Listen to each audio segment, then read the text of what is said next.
Last time we spoke about the first week of 1942 for the Eastern Front. The Red Army pressed on Army Group Center, while Medetskov's Volkhov front prepared a Leningrad breakout despite crippled supply lines. In Leningrad, famine worsened, cannibalism surfaced, and NKVD records showed arrests, even as the Kirov tank factory kept producing tanks.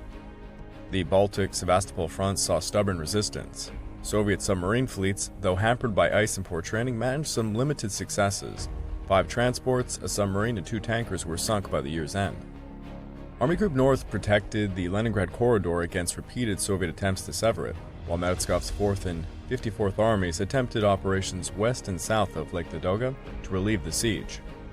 In Army Group Center, Hitler's retreats were banned, but local withdrawals continued, fueling a leadership crisis as General Zhukov exploited gaps and the 1st Guards Cavalry Corps disrupted Kaluga and Sukhanichi.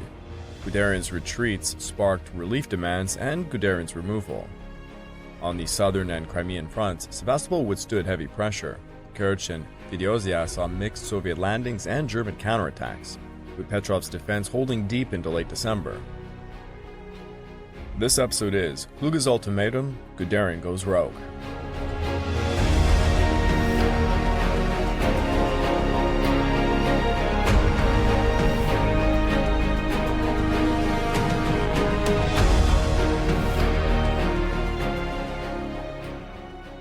Well, hello again, and welcome back to the Eastern Front Week by Week podcast. I'm your dutiful host, Craig Watson.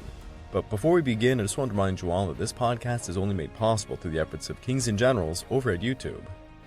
Perhaps you want to learn a bit more about World War II? Kings and Generals has an assortment of episodes on World War II, and so much more, so we'll give them a look over at YouTube. So please subscribe to Kings and Generals over at YouTube, and continue to produce this content by checking out www.patreon.com/kingsandgenerals. And hey, don't forget about our sister podcasts over at the Pacific War Week by Week podcast and the Fall and Rise of China podcast, both written and narrated by me.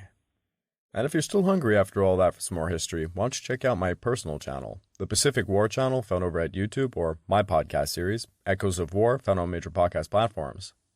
Over on either of these, you can find a new mini-series covering the Battle of the Atlantic. And if you're looking to support me further, please consider checking out my YouTube membership or my Patreon account at www.patreon.com/thepacificwarchannel. By joining either of those, you get access to the exclusive podcast series, early access to all the content I make, and voting rights for the subjects I will tackle next. The early successes of the Soviet winter offensives gave the Stavka a surge of confidence and a growing sense that the war might tilt decisively in their favor. Yet these gains also created friction at the very top of the German high command, where worry and uncertainty began to ripple through the ranks. With the battlefield opening up and the prospect of a sweeping Soviet victory on the horizon, Soviet forces found themselves pressed into a brutal, grinding struggle, what many historians describe as a meat grinder, as they pressed to push the German invaders back and potentially destroy them. The scale of the effort was immense, and the cost in men and material rose quickly as the fighting intensified. Hitler faced a high-stakes decision, weighing whether to back a rapid counterstroke under these seasoned generals such as Hans von Kluge, or to lean into more aggressive, rapid-moving approaches associated with Heinz Guderian. The choice would signal not only a tactical shift, but a broader strategic direction for the German war effort in the East. Now, the massive losses of 1941, followed by a rapid and extensive buildup of replacement formations, placed enormous strain on the Soviet officer corps. In an effort to accelerate commissions, the requirements were drastically lowered. 6 years of general education and no criminal record were deemed sufficient for a lieutenant's bar. As a result, a large majority of junior officers lacked formal military education or professional skills. Lieutenant General Philip Ivanovich Golikov of the 10th Army, in February of 1942, had this to say: "My headquarters staff were poorly selected and of low competence. Moreover, the poor tactical capabilities of forces led to many mistakes in combat. To frontal assaults, sluggish action, inadequate provisions of fire support when advancing, to inadequacies in cooperation, and also to unnecessary losses. The Army operated without a fully prepared rear, without regular deliveries of munitions, fuel, and provisions. Divisional and Army-level horse-drawn transports fell behind." Compounding the problem was the brutal pace of the casualties, With so many officers killed or wounded before they could even gain on-the-job experience, the Red Army often learned through trial and error, under intense pressure, rather than through thorough, prepared instruction. Personal autonomy within the Red Army was also severely restricted. A telling example, one officer attempted to delay an offensive by a single day, only to discover how little leeway there was for independent decision-making within the command structure. Taken together, these factors help explain many of the officer corps' failures that historians have highlighted. They also shed light on why Soviet propaganda tended to spotlight the most senior leaders, such as Georgy Zhukov, who would soon become a symbol of unqualified success in the public imagination of the USSR, even as the deeper realities on the ground were more complex and contested. The mass recruitment and rapid buildup also strained Soviet logistics. Not only was heavy equipment in short supply, but shortages of essential winter gear and field kitchens began to appear as the campaign wore on.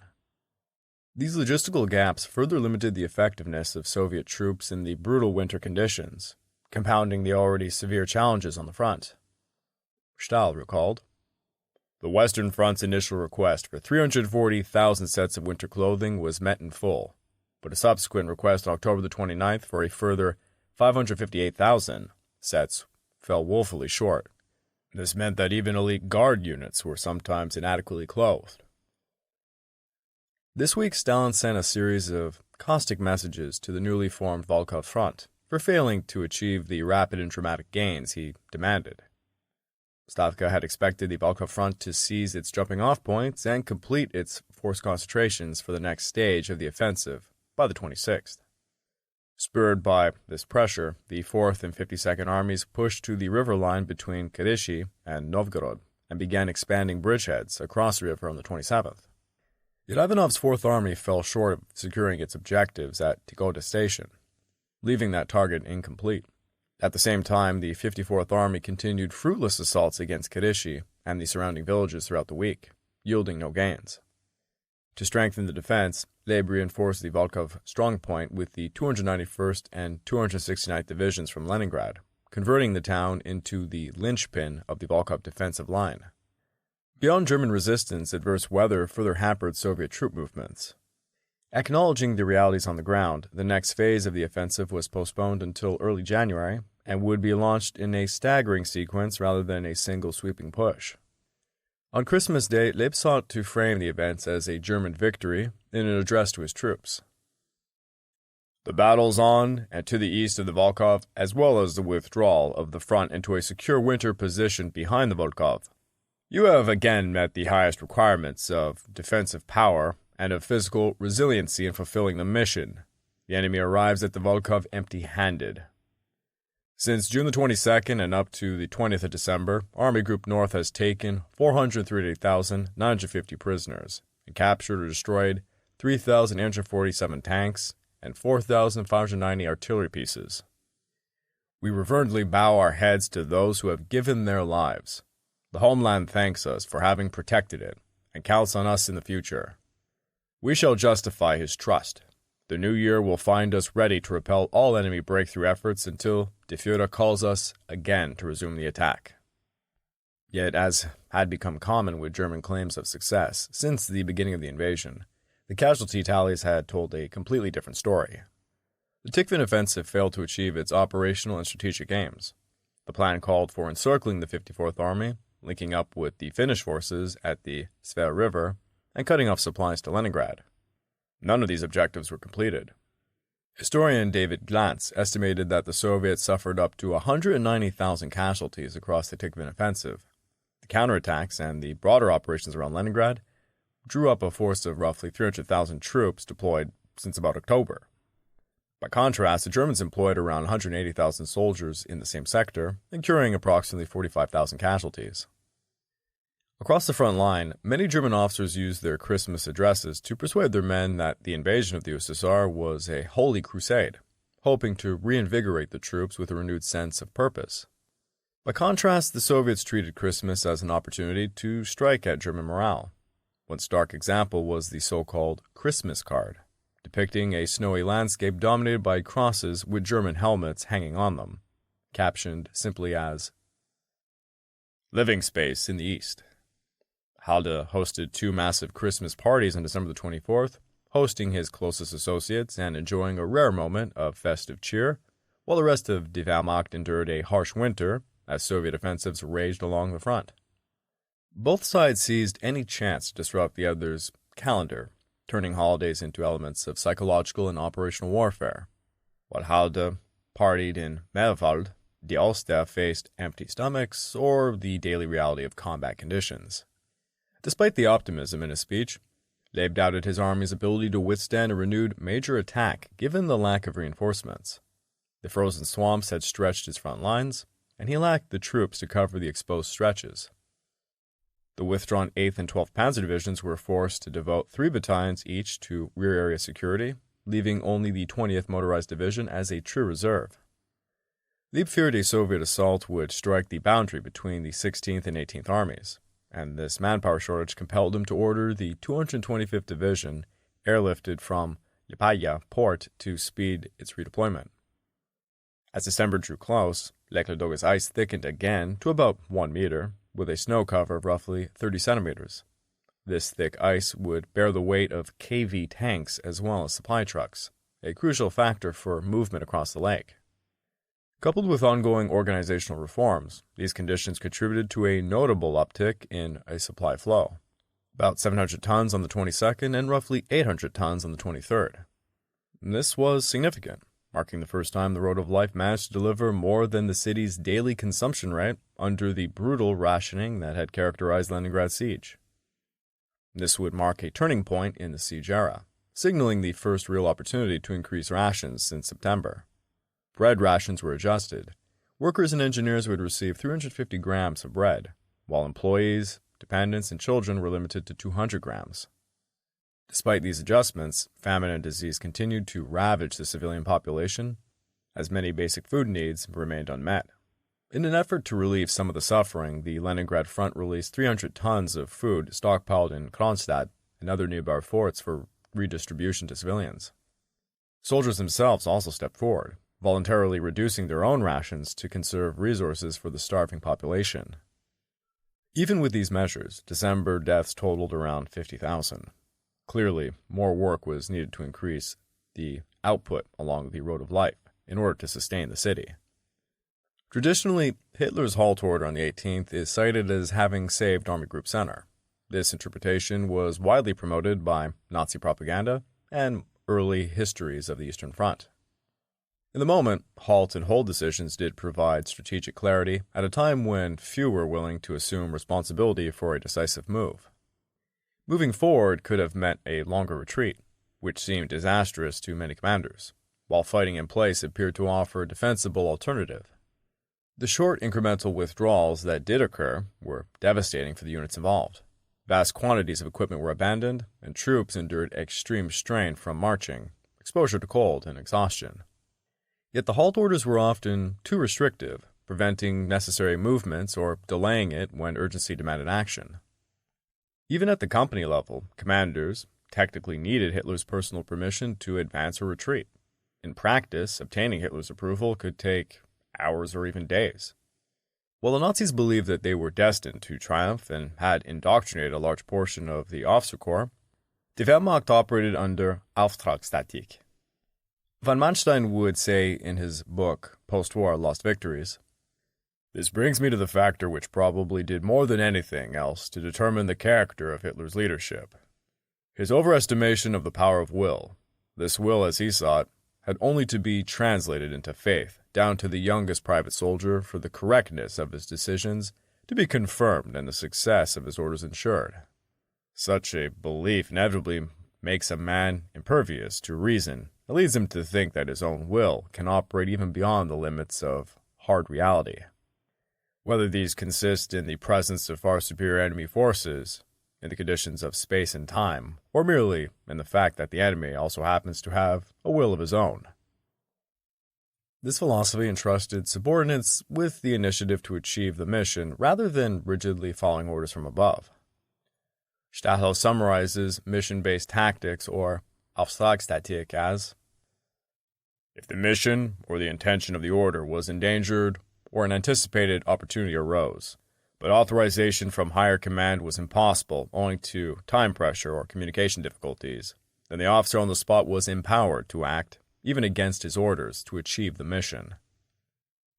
In practice, many German officers interpreted this autonomy as a mandate to keep their formations alive, rather than hold ground at all costs. And some acted without communicating in what they would later claim were time-pressured circumstances. An informal form of elastic defense emerged. Formations would withdraw without explicit permission to avoid needless losses, only to be restored later through timely counterattacks.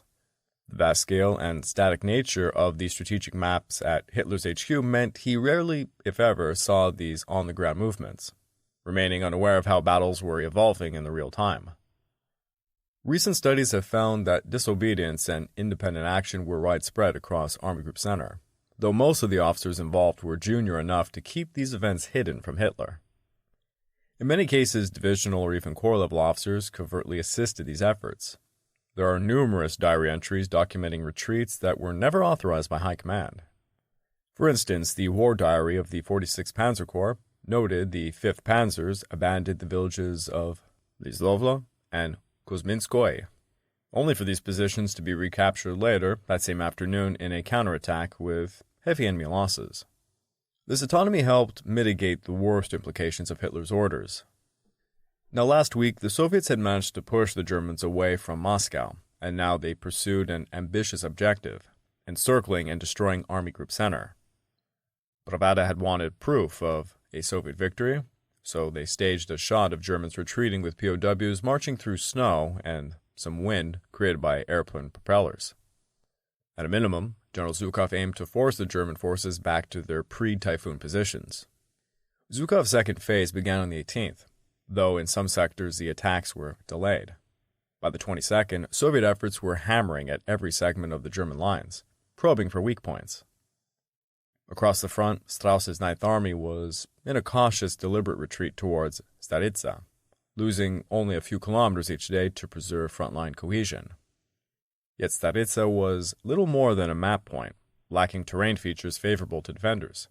Strauss sought permission from Kluge to continue retreating all the way to Ligev, where the Volga offered natural protection. But the Ninth Army appeared to be the most secure sector of Army Group Center, and Hitler had already deemed a retreat to the Königsberg line through Ligev as a waste of equipment. Kluge, reluctant to invest time and effort in pleading Strauss's case, left the army defending Staritsa. And complicating matters, the Kalinin front had been reinforced by Stalin, and the Ninth Army had no mobile reserves to draw upon. Casualties rapidly mounted as the Ninth Army continued its withdrawal. By the 25th, even Halder began to fear that the army was starting to crumble from its losses. Bolstered by the misleading reports from foreign armies east, Strauss clung to the hope that the Kalinin front would run out of manpower before his own forces did. Yet Konev faced strict orders to attack and paid little heed to his army's distress.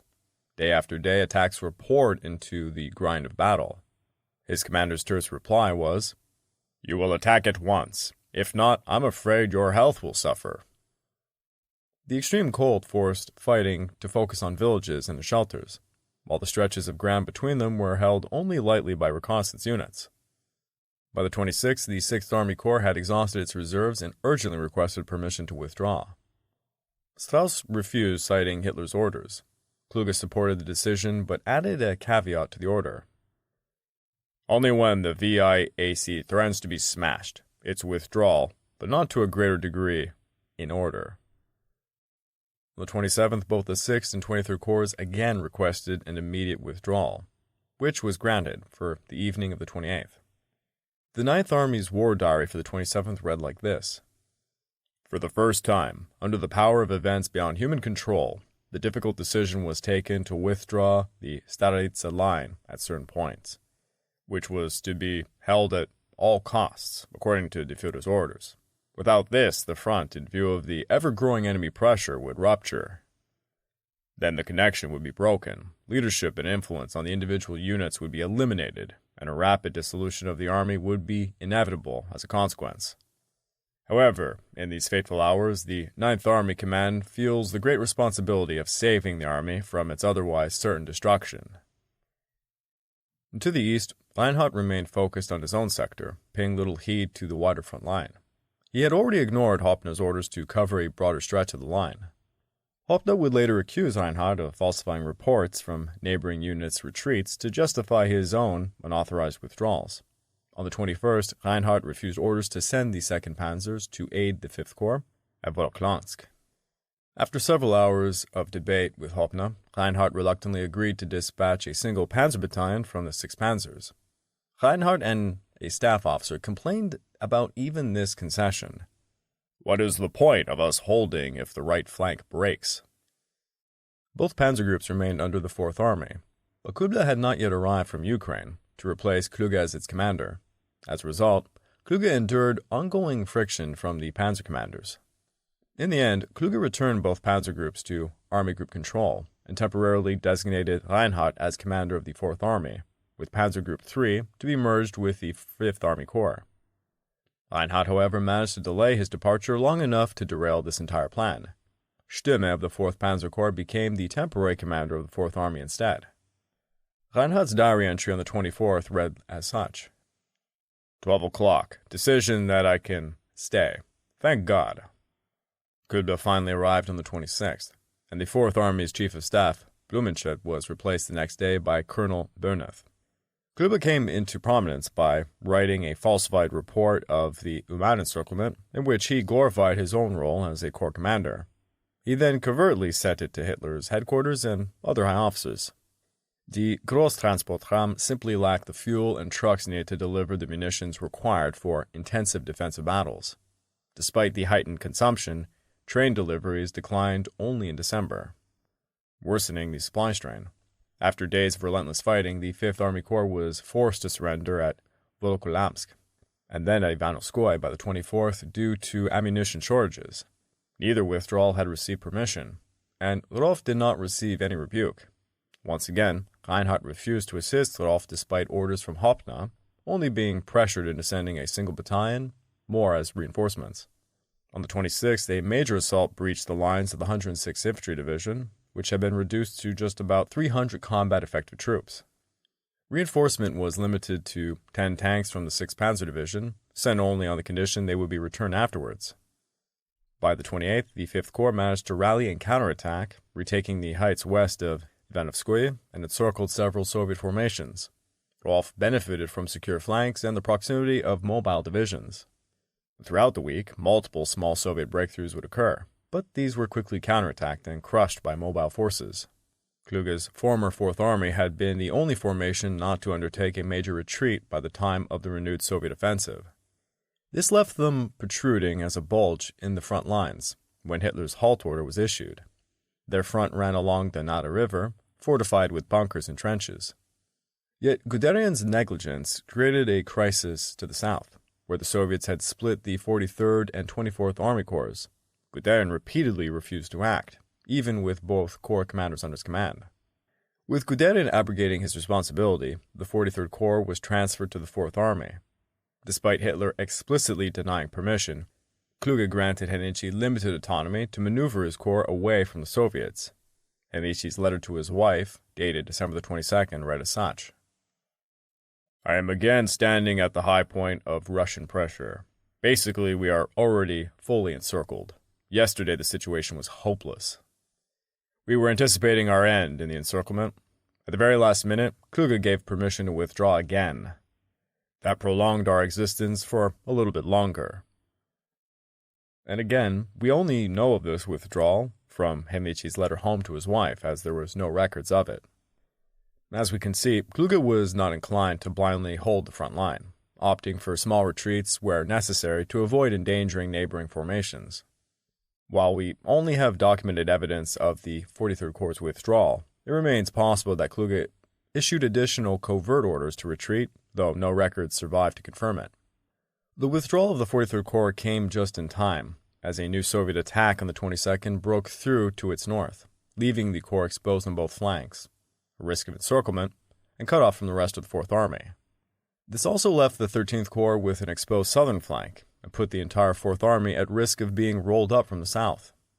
Kluge pleaded to be allowed a substantial withdrawal, but Halder did not heed his pleas. Halt's diary on the 23rd of December read as such. Kluge judges this situation as operationally very serious. I see it as less operationally and more tactically very uncomfortable. Eventually, Hitler was worn down and granted Kluge permission to withdraw if needed. Consequently, the 13th Corps pulled back north while the 43rd Corps fell back towards Kaluga. To reinforce the line, Kluge also pulled the 19th Panzer Division out of the front and redirected it south to counter the Soviet breakthrough, though the counterattack would not reach the front until the 28th. This, however, weakened the 57th Panzer Corps, whose front lines collapsed on the 27th. The 90th Infantry Division began to disintegrate under Soviet pressure, though it managed a fighting retreat. The division reports that the individual leaders and the troops lost their nerves. Even the word panic is used. This came from the 98th Division's report to their headquarters. With no reserves to plug the gaps, Kluge pressed for permission to withdraw even further, either the entire army's flank or the whole army. Army Group Center's War Diary recorded the conversation. Halder: I dare not tell De Fuhrer that I have received reports that 80% of a battalion froze to death during the retreat. De Fuhrer would reply that these casualties would not have occurred if positions had been held. Kluge: The men are not freezing to death because they are on the march, but because they are standing outside and fighting outside and have no positions. Is the Army Command Staff hiding the fact that we are dealing with an operational breakthrough here? Has the Army Command had any other ideas? Halde: The right wing of the 4th Army should be withdrawn and mobile elements pitted against the enemy. Kluge: I have no more mobile forces. An operational breakthrough must be expected, whether De Fuhrer likes it or not. He will have to order retreat. If supplies cannot be delivered, things will soon collapse. De Fuhrer will have to come down from his cloud cuckoo land and have his feet set firmly on the ground. In the end, Halder blocked him, effectively stonewalling any withdrawal. In the absence of explicit authorization, a coordinated withdrawal began on the army's right wing, with a more limited withdrawal starting on the left wing. This involved just a few kilometers. There is no surviving paper trail indicating who authorized these movements, but the timing and coordination suggest that it was Kluge. In the void south of the 4th Army, the Soviets surged towards the vital supply hub at Kaluga, and then they enveloped the 43rd Corps. On the 21st, the Soviets reached Kaluga, and their initial assaults were barely repulsed by the city garrison. However, German forces panicked during the attack, and several trains carrying supplies, including Christmas presents, were destroyed to prevent capture. While the first assault was repelled, the encirclement of Kaluga seemed only a matter of time, unless a means could be found to close the breach in the German lines. The threat was intensified by rampaging Soviet cavalry. Although assaults on well-defended positions often ended in disaster, the cavalry maintained mobility even in deep snow, and operated with relatively limited logistical footprints. Soviet cavalry formations would increasingly disrupt German supply routes behind the front lines.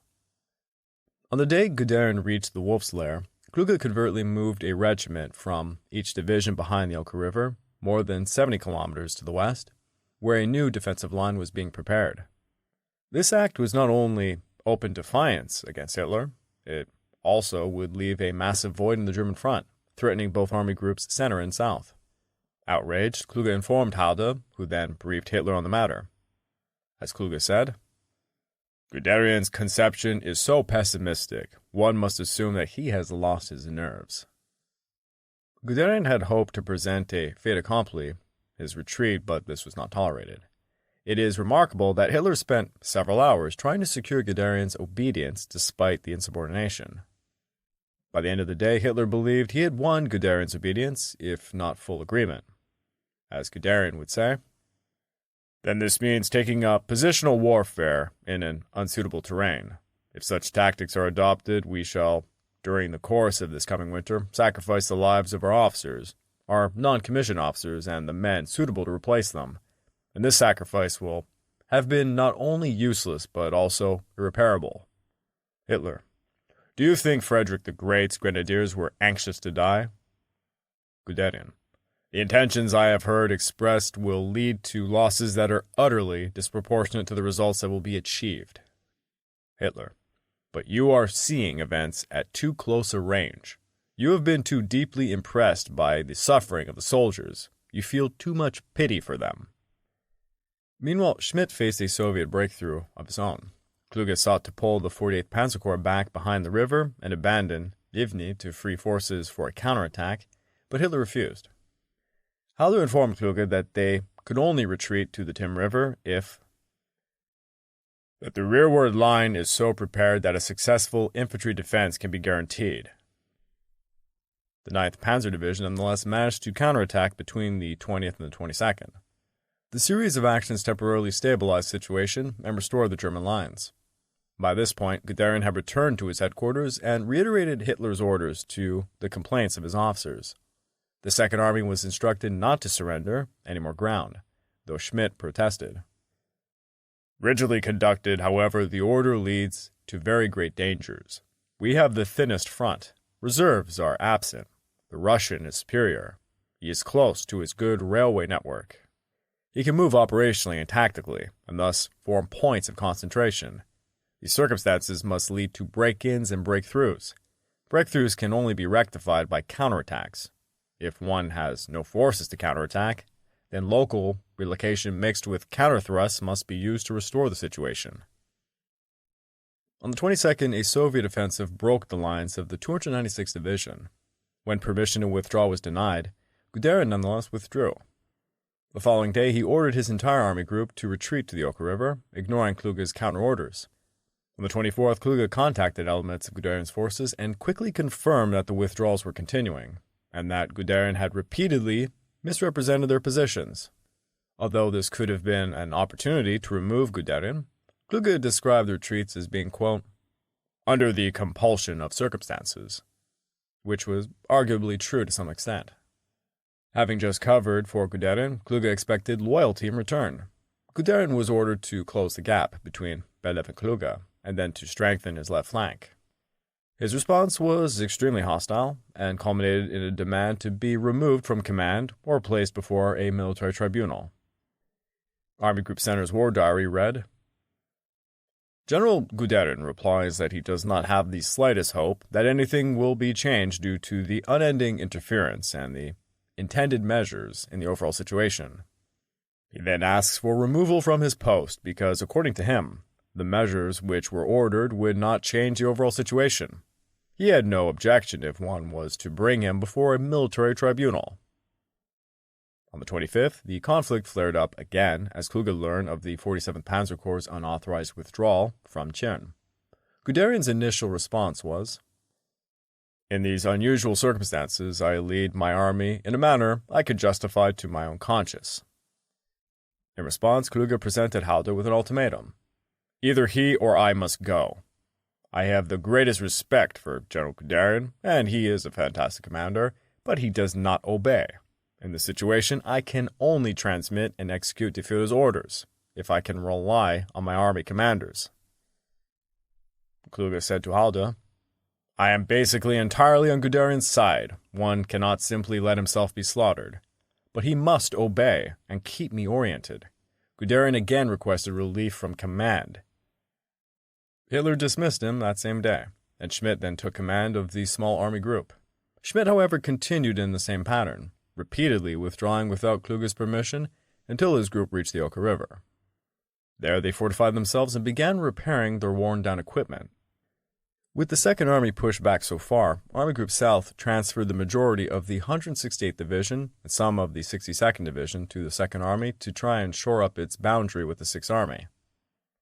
On the 25th, Soviet attacks began hitting the northern wing of the 1st Panzer Army. Additional Soviet offensives were launched towards Kursk and Kharkiv. None of these efforts achieved significant gains, however. Both Germany and the USSR remained focused on other sectors of the front, preventing major operations in this area. At Sevastopol, the assault by the 22nd Division was halted by the arrival of the 79th Naval Brigade, which had force marched north to reach the breach. This allowed the 8th Naval Infantry Brigade and the 95th Rifle Division to withdraw from the Mamashi salient to the Belbek Valley on the 22nd. The well-trained and equipped 345th Division would arrive later in the week. These reinforcements, along with relentless shelling from the battleship Bariskaya Komuna and its naval group, blunted the German attacks. The only noticeable Axis success occurred to the south. where the 170th Infantry Division, alongside the Romanian 1st Mountain Brigade, finally captured and held Chapel Hill after several days of seesaw battles. This had been a key position for the Soviet Defensive Sector No. 2, but the Germans were not able to exploit their successes. Hansen ordered the attacking forces reorganized on the 23rd for a renewed assault at the end of the week. Von Manstein, however, pressed for an all-out attack on the 25th, believing the Soviet defenders were about to crack.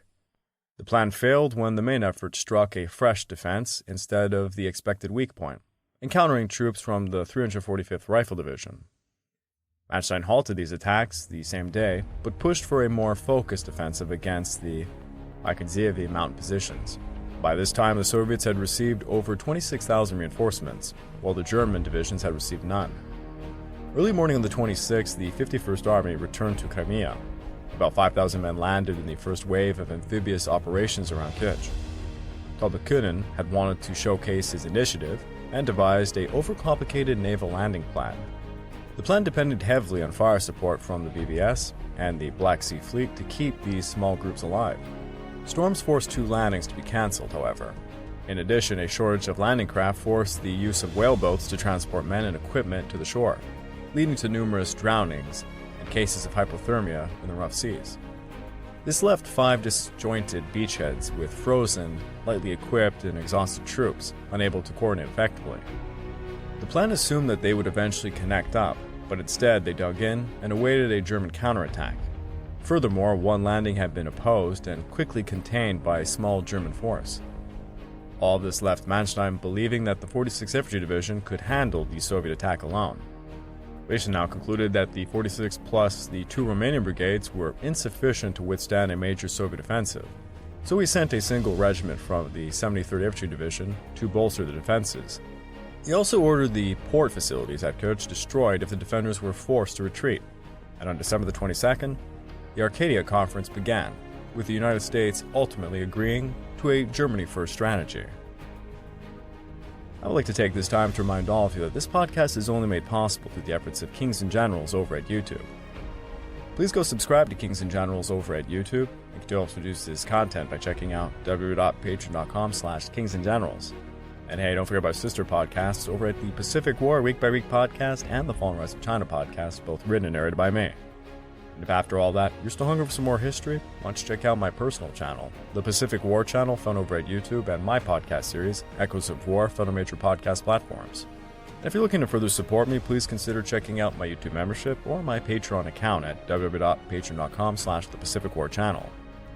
By joining either of these, you get access to the exclusive podcast series, early access to all the content I make, and voting rights for the subjects I will tackle next. Despite initial winter gains and rising Stavka confidence, Soviet logistics, leadership inexperience, and grinding attrition challenged sustained advantages. German command salvaged some stability through halting withdrawals, but internal frictions, Hitler's demands, Guderian's resistance, and Kluge's cautious improvisation undermined cohesion and exposed vulnerabilities.